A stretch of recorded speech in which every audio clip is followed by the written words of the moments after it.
దేవుని నామానికి మహిమ కలుగునుగాక. ఈ సమయంలో పరిశుద్ధ గ్రంథంలో నుండి ఒక లేఖనాన్ని మనం చూసుకుందాం.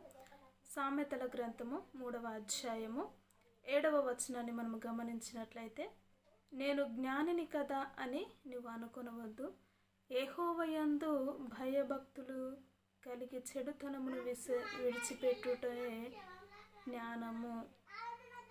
నిజముగా ఈ లోకంలో మనము గమనించినట్లయితే ఎంతోమంది నేను జ్ఞానవంతుడను, నాకున్నంత జ్ఞానము ఏ ఒక్కరికి లేదు అని ఎంతోమంది అనుకుంటూ ఉంటారు. కానీ దేవుడు అంటున్నాడు, యెహోవాయందు భయము భక్తి కలిగిన వాడే జ్ఞానవంతుడు అని వాక్యము తెలియచేస్తూ ఉంటుంది. నిజముగా నేటి దినము వరకు నేను జ్ఞానవంతుడను అని నువ్వు ఎప్పుడైతే అనుకుని ఉంటున్నావో, లోక జ్ఞానము దేవుని దృష్టిలో వేరేతనముగా కనబడుతూ ఉంటుంది. కానీ దేవుని యందు జ్ఞానాన్ని కలిగి ఉన్నట్లయితే ఆ జ్ఞానము నిన్ను ఒక ఉన్నతమైనటువంటి స్థానంలో ఉంచడానికి, దేవుడు నీకు మార్గాన్ని చూపించడానికి సిద్ధముగా ఉన్నాడు.